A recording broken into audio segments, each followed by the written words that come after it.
नमस्कार, ताल ठोक के एक्स्ट्रा स्ट्रॉन्ग दिख रहे हैं आप। मैं हूं आपके साथ रोहित शर्मा। देश में लंबे अरसे से 3 तलाक के मुद्दे पर बहस चल रही है, लेकिन प्रधानमंत्री नरेंद्र मोदी ने आज पहली बार मुस्लिम महिलाओं से 3 तलाक के अत्याचार का खुलकर विरोध किया। मोदी ने यूपी के महोबा में यूं तो चुनावी रैली की थी, लेकिन इस रैली के दौरान वो 3 तलाक के मसले पर खुलकर बोले। इस रैली में मोदी ने कहा कि सांप्रदायिक आधार पर मुस्लिम महिलाओं के साथ अन्याय ठीक नहीं है और 3 तलाक के विरोध को हिंदू मुस्लिम के नजरिए से नहीं देखा जाना चाहिए। इसी रैली में मोदी ने कहा कि देश में कुछ पार्टियां वोट बैंक की भूख में मुस्लिम महिलाओं से अब तक अन्याय करती आई हैं, लेकिन उनकी सरकार इस अत्याचार को नहीं देख सकती और 3 तलाक जैसे मुद्दे पर राजनीति नहीं होनी चाहिए। सवाल यह है कि क्या आज तक इस देश में 3 तलाक का अत्याचार सिर्फ इसलिए खत्म नहीं हो पाया क्योंकि इसके पीछे वोट बैंक की राजनीति थी?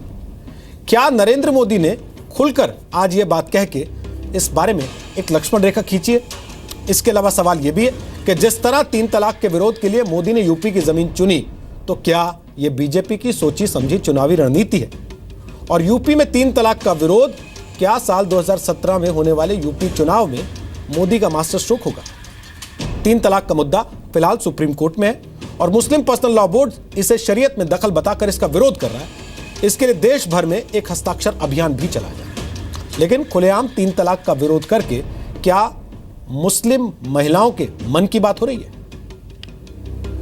अगर कोई हिंदू मां के गर्भ में बेटी को मार देगा तो उसको जेल के सलाखों के पीछे जाना पड़ेगा। वैसे ही मेरी मुसलमान बहन, उसका क्या गुनाह? कोई ऐसे ही टेलीफोन पर 3 तलाक बोल दे और उसकी जिंदगी तबाह हो जाए। शादी 16वें साल में हुई थी। आज मेरे शोहर ने सिर्फ मुझे ऐसा कहा कि तू मेरे दिल में से उतर गई। लंदन में जाके उसने एक वकील के जरिए से मुझे 3 बार तलाक लिखकर भेजा। तोंडी तलाक, मतलब मुंह जबानी तलाक लिखकर भेजा, मैंने तुझे तलाक दिया और इसके बाद से तेरा और मेरा कोई नाता नहीं। मेरा बच्चा है, आज उसकी जिम्मेदारी है। मेरे बच्चे की जिम्मेदारी कौन उठाएगा? ये मौलवी उल्मा, मैं अपनी कौम के खिलाफ नहीं हूँ, बट ये मुस्लिम औरतों के साथ हो रहा है, ये गलत हो रहा है।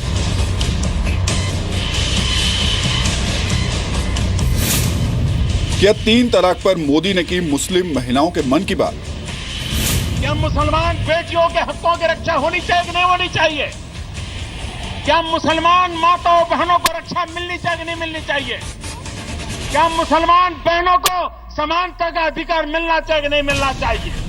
कुछ नहीं सोचते हुए वो सिर्फ शरीयत के अनुसार तलाक तलाक बोल देते। बाकी की शरीयत आप नहीं मानते। हमारी शरीयत में तो यही भी लिखा है कि अगर आप चोरी करो तो आपके हाथ काट दो, मतलब भर चौक में ले जाके आपके हाथ काट दो। अगर औरत, मुसलमान की औरत गलत रास्ते पर चल रही है तो उसे पत्थर से मारो, ऐसा भी शरीयत में लिखा है। लेकिन ये तो सब नहीं होता। सिर्फ तलाक, बहुपत्नीत्व और ये हलाला पद्धति में क्यों शरीयत को आप ये कर रहे हैं?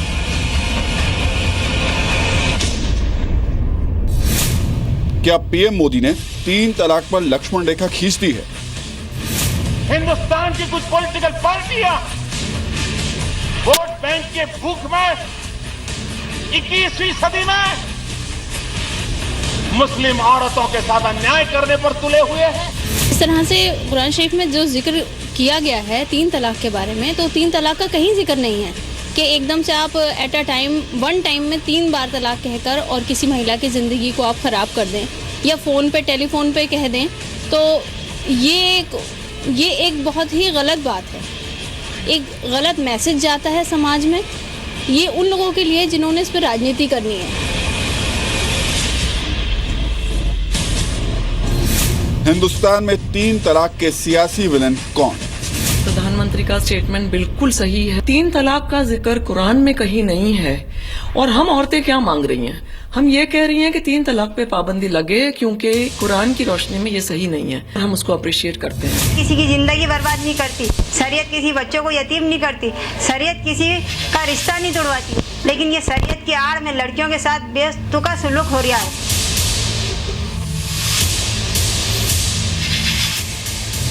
ताल ठोक के सवाल, क्या 3 तलाक का विरोध यूपी में मोदी का मास्टर स्ट्रोक है? तो आपको बता दें, हमारे साथ आज 4 खास मेहमान इस कार्यक्रम में हिस्सा ले रहे हैं। मुफ्ती मोहम्मद मंजूर जियाई हमारे साथ हैं, सलाहकार हैं हाजी अली दरगाह ट्रस्ट के। कैप्टन सिकंदर रिजवी साहब हमारे साथ हैं, जो कि सोशल एक्टिविस्ट हैं, शिया इस्लामिक स्कॉलर हैं। स्वागत है आपका। कैप्टन रिजवी हमारे साथ स्टूडियो में, मौलाना अंसार रजा भी हमारे साथ यहाँ स्टूडियो में मौजूद हैं। अध्यक्ष हैं गरीब नवाज फाउंडेशन के, NGO चलाते हैं, इस्लाम के जानकार हैं, सामाजिक कार्यकर्ता। नाइश हसन हमारे साथ हैं, वो भी सामाजिक कार्यकर्ता हैं, मुस्लिम महिलाओं के अधिकार के लिए काम करती हैं, मुस्लिम महिला आंदोलन की फाउंडर और पूर्व अध्यक्ष हैं, चीफ एडिटर हैं, मुसलमान औरतें नाम की मैगजीन निकालती हैं। बहुत बहुत स्वागत है आप चारों का। रिजवी साहब, आप पहली बार इस कार्यक्रम में शामिल हो रहे हैं। इसके पहले हम कई एपिसोड्स कर चुके हैं। 3 तलाक को लेकर बड़ी चर्चा इस देश में जब से छिड़ी हुई है जी। प्रधानमंत्री कहते हैं इसको धर्म के नज़रिए से मत देखिए, औरतों की बेहतरी के नज़रिए से देखिए। आप खुद कैसे देखते हैं इसे, धर्म की नज़र से या औरतों की नज़र से? देखिए, मैं सबसे पहले धर्म की नज़र से भी देख रहा हूँ और साथ ही साथ मैं औरतों की नज़र से भी देख रहा हूँ। अभी जैसे कि भी मैं सुन रहा था, एक मोहतरमा कह रही थी कि इस्लाम के अंदर या कुरान मजीद में ऐसा 3 तलाक का कोई जिक्र नहीं है। और रहा औरतों का सवाल, तो उनके साथ ज़्यादतियाँ तो हो ही रही हैं 3 तलाक के नाम के ऊपर, शरिया के नाम के ऊपर। और देखा जाए, अगर औरतों पर जुल्म करने के लिए ये 3 तलाक की शरिया लगाई जाती है तो मर्दों के लिए कुछ नहीं है। मर्द बहुत सारे ऐसे गुनाह करते हैं तो उन पर भी शरिया लगाइए ना। इंडियन पैनल कोड की भी ज़रूरत क्या है? मेरा मानना ये है कि औरतों के साथ ज़्यादती है, वो तड़पती रह जाती हैं, उनको तलाक हो जाती है, टेलीफोन करते हैं, वहाँ से कहते हैं साहब वो तलाक हो गई तलाक। हालांकि हमारे जो मैं जिस फ़िरके से आता हूँ वहाँ तो 3 तलाक होती नहीं है। मैं शिया कम्युनिटी से हूँ और उसमें 3 तलाक होती नहीं है। हम कुरान मजीद को फॉलो करते हैं, उसमें इसका जिक्र नहीं है, उसकी प्रैक्टिस हमारे क्या नहीं है। इसलिए इस पर हम क्या रोशनी डालें?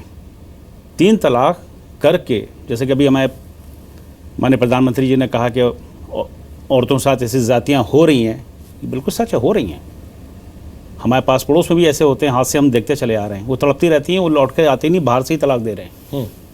तो एक मैं इंसान होने के नाते, मैं किसी फ़िरके की बात इस टाइम नहीं कर रहा हूँ, इंसान होने के नाते ये सही नहीं है। 3 तलाक बिल्कुल सही नहीं है।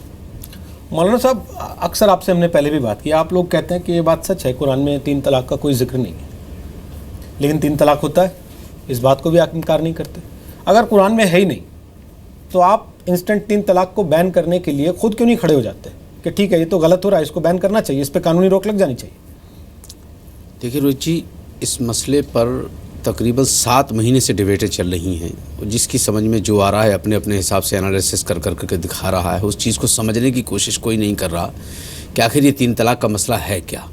हर आदमी ये बात कहता है साहब कुरान में नहीं है, कुरान में नहीं है। कुरान में तो लिखा है अकीमुस्सलात। इन्हीं से मैं पूछना चाहता हूँ रिजवी साहब से, अकीमुस्सलात नमाज में लिखा है, नमाज कायम करो, लेकिन क्या आप मुझे बता सकते हैं कि नमाज़ पढ़ेंगे आप कैसे? क्या कुरान ने बताया है कि आपको? उसके लिए आपको हदीस देखना पड़ेगी, आपको बुज़ुर्गों के कौल देखना पड़ेंगे। उन्होंने बताया है कि रुकू आप कैसे करेंगे, सजदा कैसे करेंगे, क़ादा कैसे करेंगे, सलाम कैसे फेरेंगे। अगर 3 तलाक कुरान ने कहा है कि एक साथ एक बैठ कर 3 तलाक ना दो, ये कहा है कि वक्फे से 3 महीने में, 1 महीने में दीजिए, हो सकता समझौता हो जाए तो दूसरी तलाक ना देना पड़े।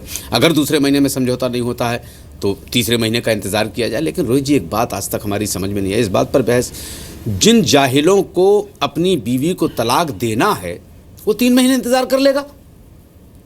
जिसको छोड़ना ही है, जिस जाहिल को छोड़ना ही है, जो एक बैठ के 3 तलाक दे रहा है, वो 3 महीने इंतज़ार कर लेगा जिसको छोड़ना है। हमें ये चाहिए, चाहे वो हिंदुस्तान का प्राइम मिनिस्टर बोले, चाहे हमारी अदलिया बोले, चाहे माननीय सुप्रीम कोर्ट बोले, उसको बोलना ये चाहिए कि जो जाहिल एक बैठक में 3 तलाक दे देता है उसको 10 साल की कम से कम कैद होनी चाहिए। जो प्रॉपर्टी उसकी है, जिसको उसने तलाक दिया है, आधी से ज़्यादा प्रॉपर्टी उसके नाम करनी चाहिए। उसकी ज़िंदगी आप बर्बाद कर रहे हैं। तलाक के पक्ष में ना हम हैं ना इस्लाम है।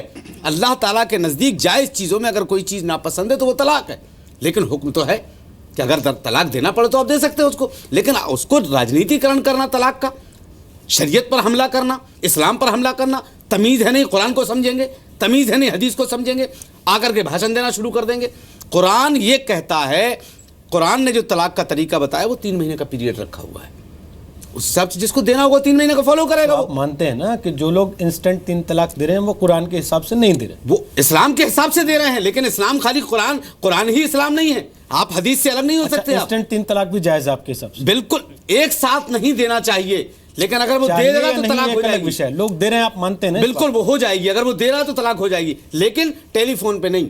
चिट्ठी लिख करके नहीं, SMS से नहीं, व्हाट्सएप पे नहीं, जब तक व्हाट्सएप पे भेजने वाला खुद इकरार न करे। सर ये तो आप टीवी पे बोल रहे हैं ना। नाइट सेशन अभी खरगोन गए हम लोग, एक मोहल्ले में 23 ऐसी औरतों से मिले जो इसी तरह के इंस्टेंट 3 तलाक की शिकार हैं। किसी की सब्जी में नमक कम पड़ा तो शौहर ने कह दिया 3 बार तलाक तलाक तलाक, किसी की रोटी जल गई तो शौहर ने कह दिया 3 बार तलाक तलाक तलाक, किसी को फोन पर SMS से तलाक मिला, किसी को व्हाट्सएप से, किसी को तो फेसबुक पे ही मिल गया। जी हाँ, जी हाँ। तो रोहित जी जो आप बात कह रहे हैं वो आप व्यवहारिक पक्ष कह रहे हैं, और यही बात ना आपको एक शहर में मिलेगी, हर शहर हर मोहल्ले में आप देख सकते हैं। ऐसे ना जाने कितने केसेस से मैं रोज़ 2-4 होती हूँ, और एक बार मैं डिबेट में आने के बाद मैं देखती हूँ बाद में मेरा इनबॉक्स भर जाता है ऐसे पीड़ित पुरुषों की कहानियों से और महिलाओं की कहानियों से जो अपनी बेटियों के मामले लाते हैं, और बहुत सी बेटियाँ मुझे कांटेक्ट करती हैं कि मेरी मदद कर दीजिए। तो ये एक व्यवहारिक बात है जो बिल्कुल सही है, ये कुरान के ख़िलाफ़ है। इस वक्त जो एक बड़ा हम लोग के ख़िलाफ़ एक साजिश हो रही है कि नहीं भाई ये बीजेपी ने ये उठाया है मुद्दा, ये इसलिए ये उठ गया है। मैं ऐसे लोगों को आपके चैनल के ज़रिए आज ये बताना चाहती हूँ कि बीजेपी के एजेंडा में 3 तलाक नहीं था। उसी तरह जिस तरह लगभग 1000 मुसलमान धर्म गुरुओं के संगठन रजिस्टर्ड है इस देश में, ना उनके एजेंडा में था। ये महिला आंदोलन का एजेंडा है, ये मुसलमान औरतों की तकलीफ है जो उन्होंने खुद समझी और खुद आवाज़ उठा रही हैं। तो उस बीच अगर कोई सरकार बदल जाती है तो उसके गुनाहगार हम लोग नहीं हैं, और हम कोई भी सरकार आएगी हम इस नाइंसाफ़ी पे पर्दा नहीं डालेंगे किसी भी तरह से। जो बात कुरान में नहीं है आप उसको किसी भी तरह से जायज़ नहीं ठहरा सकते, ये संविधान के भी खिलाफ है। तो मैं बिल्कुल ये कहना चाहती हूँ कि हम औरतें और इंतज़ार नहीं करना चाहती। संविधान सभा ने परिवार और जेंडर के सवालों को भी कहीं नज़रअंदाज किया, निजी कानून में देखा गया, और बाद में जब 86 हुआ, शाहबानो हुआ, उस वक्त भी कहा गया कि नहीं अभी वक्त सही नहीं। तब तो बीजेपी की सरकार नहीं थी, तब तो कांग्रेस की सरकार थी, लेकिन इन लोगों ने कितना हंगामा किया। तो अब हम किसी सरकार का मुंह नहीं देखेंगे, ये इंसाफ की लड़ाई है। जो भी हमारे साथ आ रहा है हम उसके साथ इस मुद्दे पे जाएंगे, क्योंकि हमारे उलेमाओं ने हमारी बात कभी नहीं सुनी है। ठीक है मुफ्ती मोहम्मद मंजूर जी साहब, अब एक चीज़ बताइए, जो बात रिजवी साहब ने कही थी मैं वापस शुरू से उस चीज़ पे आ रहा हूँ। उन्होंने कहा कि भाई आप तलाक अगर शरई तरीके से देना चाहते हो तो फिर बाकी कानून भी शरई तरीके के मान लो।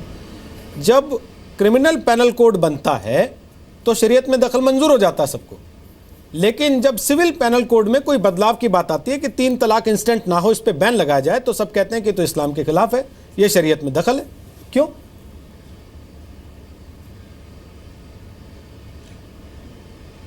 रोहित जी, मैं बताना चाहूँगा आपको, और आपके व्यूवर इस चीज़ को बड़ी वजाहत के साथ सुन रहे हैं।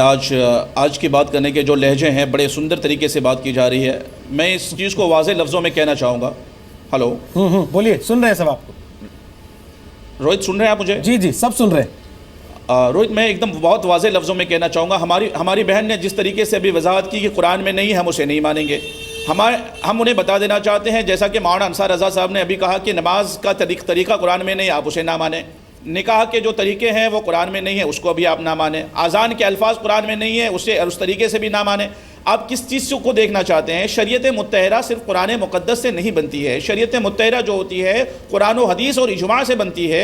जब कुरान मुक़द्दस और कुरान हदीस और इजमा से बनती है तो उन तमाम चीज़ों पर अमल करना होगा। अब बात जहाँ सिविल कोड की बात आप कर रहे हैं, क्राइम के अंदर में, क्राइम सिविल कोड का एक मामला एक ऐसा मामला है जो हमारे मामलात को मद्देनज़र रखते हुए ऐसी चीज़ें सेंटीमेंट को ठेस नहीं पहुँचाती हैं जो बेसिक चीज़ें हैं। और तलाक के मामलात, निकाह के मामलात जो हैं वो बेसिक चीज़ों पर इफ़ेक्ट पड़ते हैं, और जब बेसिक चीज़ों पर इफ़ेक्ट पड़ेंगे तो यकीनन है कि हम मुसलमानों के दिली तकलीफ़ें पहुँचेंगी, सेंटिमेंट को हैरस होगा। और इन तमाम चीज़ों को मद्देनज़र रखते हुए आज हमारे प्रधानमंत्री साहब के जुमले से इतनी तकलीफ पहुँची है हिंदुस्तान के बाशिंदों को कि जिसका अंदाजा आपको नहीं है। हमारी बहन तो खुशी महसूस कर रही होंगी कि प्रधानमंत्री साहब ने जुमले कहे, लेकिन मैं आपके माध्यम से, अरे आपको नहीं पहुंची है ना, क्योंकि आप वहां के चेले चपाटे, आपको क्या पहुंचेगी? आप उन हिंदुस्तान के रहने वाले बाशिंदे जितने हैं, आप उनके 90% मुफ्ती मंजूर तकलीफें पहुंची। मैं अगर मुफ्ती मंजूर सुन लें, देखिए सब एक दूसरे से सम्मान से बात कर रहे हैं।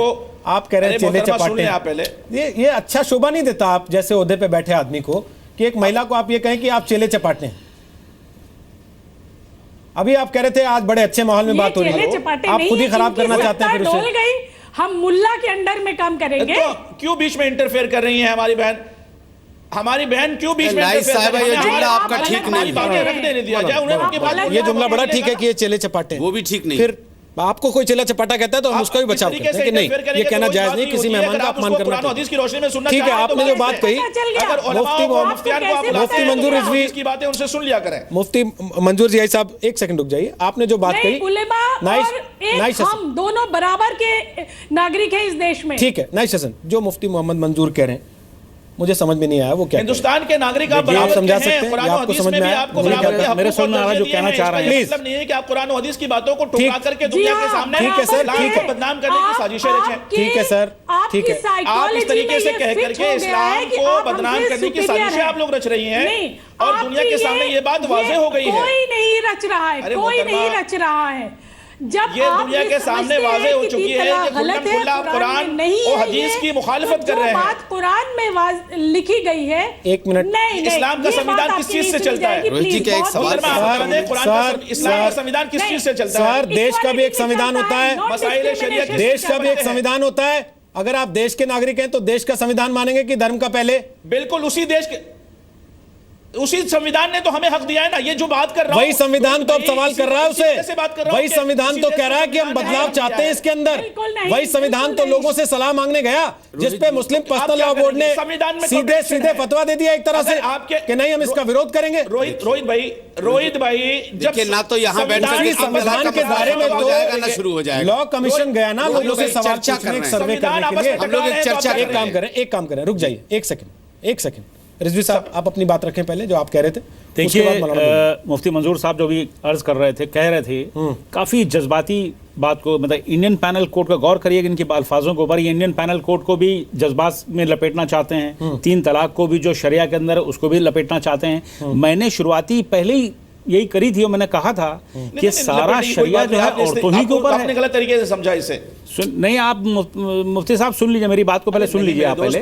सारा शरिया औरतों के लिए है, मर्दों के लिए कोई शरिया नहीं है। चोरी करवाइए तो हाथ भी कटवाइए ना, फिर जिना करता है उसको पत्थर लगवाइए, फिर उसको कोई इंडियन पैनल कोड नहीं मानना तो फिर आप शरा को पूरा चलाइए ना हिंदुस्तान को। जितने मुसलमानों का जो शरा है आईपीसी को ना माने, इंडियन पैनल कोड को ना माने, चोरी करे तो उसका हाथ पैर कटवाइए, उसको जेल भिजवाइए। क्रिमिनल सिविल कोड एक अलग चीज है। देखिए अलग चीज नहीं है। आप उसको अभी जो आपने जज्बाती तौर पर समझाने की कोशिश करी थी, आपकी जज्बात को कोई सुनने वाला नहीं है। नहीं, आपकी जज्बात को सुनने वाला नहीं। उस वक्त होना चाहिए था जब संविधान बन रहा था। संविधान बन रहा था, उस वक्त आपको होना चाहिए था। ये चीजें आप उसमें डलवा देते। आप भी नहीं थे तब, तो फिर तब तो आप भी कुरान की जा रही थी तब आप भी नहीं थे। फिर ये क्या तर्क हुआ कि आपको तब होना चाहिए था जब संविधान लिखा गया? क्या बात हुई? भाई जब कुरान कही जा रही थी आप थे क्या? मर्दों के लिए कोई दर्द नहीं होता है। आप थे क्या? 14 साल क़यामत तक के लिए सारी मुसीबतें जो है औरतों के ऊपर है, मर्दों के लिए कुछ नहीं है। चोरी करेगा तो हाथ नहीं कटेगा, शरा कहती है हाथ कटवाइए, उसके हाथ कटवाइए, उसका संसार करवाइए, उसको सुनिए, उसको जिंदा करवाइए उसको। आप जिस हिसाब से कह रहे हैं, हम हिसाब से नहीं कह रहे हैं। आप शरा को लेकर आईपीसी को मैच कर रहे हैं, आप जज्बाती तौर उसको मैच करना चाह रहे हैं। आप फीमेल को सारा कुछ जो है औरतों के ऊपर है। तलाक है, तलाक दिलवा दी 3 दिन। अभी आप थोड़ी देर में हम सबके लिए, अभी आप अर्ज कर रहे थे 3 महीने का वक्फा चाहिए है। तो कुरान कहता है 3 मिनट में 3 बार क्यों तलाक कह के तलाक कर देते हैं भाई? 3 बार में क्यों कह देते हैं तलाक? टेलीफोन जो ऐसा कर रहा है वो गलत कर रहा है। आप लोग सपोर्ट करते हैं उसको। जब गलत कर रहा है, जब वो गलत कर रहा है, आप खुद कह रहे हैं तो उस पे कानूनी रोक लगाने से आपको आपत्ति क्यों? मैं वो तो आपसे कह रहा हूं कि आप तो ऐसा कानून प्राइम मिनिस्टर के भाषणबाजी से, उस वक्त प्राइम मिनिस्टर साहब कहा थे जब ज़किया जाफरी की धज्जियां उड़ाई जा रही थी। अब घुमा लीजिए। क्यों घुमा लीजिए ना? आप औरतों की इज्जत की बात कर रहे हैं ना, घुमा लीजिए। ये नाइस साहिबा उस वक्त कहा थी जब ज़किया जाफरी की धज्जियां उड़ाई जा रही थी, तब नाइस साहिबा नहीं निकली मोर्चा लेकर के। आज निकल के आ गई प्राइम मिनिस्टर ने कह दिया। आज निकल गई तो आपको आप मौजूद को चेंज मौजूद को बदल रहे हैं। उस वक्त औरतों को अभी आप 3 महीने का वक्फा बता रहे थे, 3 महीने के बाद आप तलाक, 3 महीने के बाद तलाक को 3 मिनट वाली तलाक को आपने अलग अलग कर दिया। आपने टॉपिक ही चेंज कर दिया। देखो जो ऐसा टॉपिक है, देखिए हो रही है, देखिए चुटकी बजाने से पावर नहीं दिखाया जाता।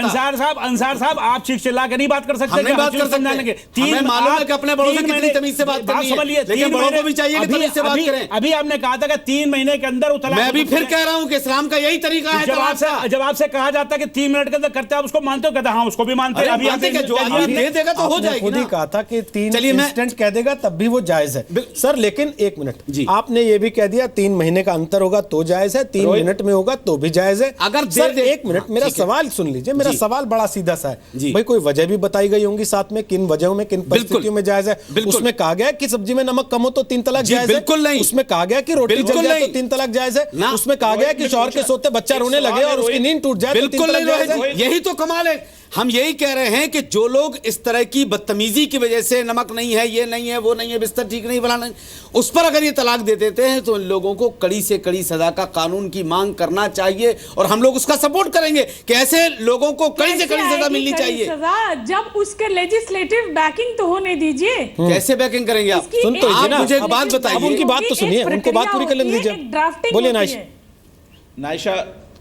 नाइश हसन, बोलिए आप। मैं ये कह रही हूँ कि ऐसे आपके कहने से कड़ी से कड़ी सजा नहीं होती, इसकी एक तो आपके कहने से 3 तलाक का कानून खत्म हो जाएगा क्या? रुक तो जाइए, उनके कहने से हो गया क्या? वो तो कई साल से कह रही है, वो तो कई साल से कह रही हैं। आपको ये क्यों लग रहा है ये अभी कह देंगी तो अभी खत्म हो जाएगा? अरे हमें मालूम है। अरे बात तो सुन लीजिए कम से कम उनकी। अगर आप लोग उनको बात ही नहीं करने देना चाहते, अगर आप ये तय करके आए कि आप उनको बात ही नहीं करने देंगे तो एक अलग विषय। आप बता दीजिए, मैं उनसे कहता हूँ कि मैडम आप टीवी देखिए बैठ के, आप बोलिए, देखना आपको बोलना नहीं है, मैं पहले बता देता हूँ कि आपको केवल देखना और सुनना है। आप टीवी देखिए, उनको पूरा कर लेने दीजिए। फिर बोलिए नाइशा। जो अंसार रजा जी जो बात कह रहे हैं कि कड़ी से कड़ी सजा होनी चाहिए, कड़ी से कड़ी सजा यूं कहने से नहीं होती, इसकी एक प्रोसेस होती है, एक ड्राफ्टिंग होती है, इसकी एक लेजिस्लेटिव बैकिंग होती है, उसको हमारा पार्लियामेंट पास करता है, तब उसकी रूलिंग बनती है और तब कड़ी सजा बनेगी। वही तो हमारा कहना है कि इस लॉ को कोडिफाई किया जाए। कोडिफाई होने में हर्ज क्या है? कोडिफाई होना क्या गलत है? हम तलाक खत्म नहीं कराना चाहते। आप तलाक को खत्म कराने की बात कैसे कर रही हैं? फिर 1 गो में 3 तलाक हम नहीं कह रहे हैं, आप सुनिए तो बात को। हम कह रहे हैं जो एक बार में तलाक कह के औरत को घर से बेदखल किया जाता है, ये खत्म होना चाहिए। ये कुरान के खिलाफ है और इसके खिलाफ एक रूलिंग आनी चाहिए और उसकी ड्राफ्टिंग होनी चाहिए बाकायदा। ऐसे बोलने से थोड़ी होगा। हुकूमतें यूं ही बदलती रहती हैं। नाइशा हसन, मैं कहना चाहूंगा हुकूमतें यूं ही बदलती रहती हैं और बहुत सारी महिलाएं इस तरीके की आवाज उठाने जो आ रही हैं आपके साथ, उनको भी ये समझना चाहिए कि आपसे जी अकल लोग पहले भी गुजरे हैं। 1400 साल से आज तक जी अकल लोग नहीं थे कि आपको आज अकल आ गई है।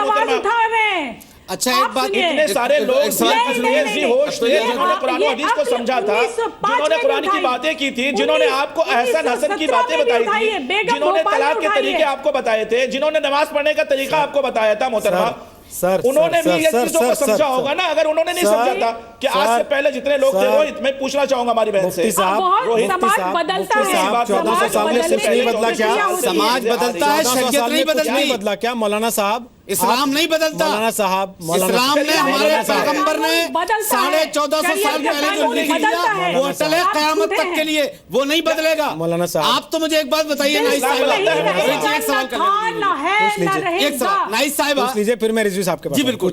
नाइस साहिबा, एक बात बताइए जी, आप 4 इमाम हमारे इस्लाम के हैं, आप 4 में से किस इमाम को मानती हैं? बताइए।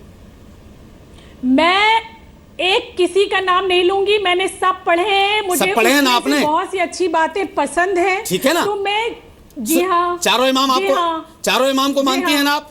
चारों इमामों ने एक साथ 3 तलाक का विरोध नहीं किया।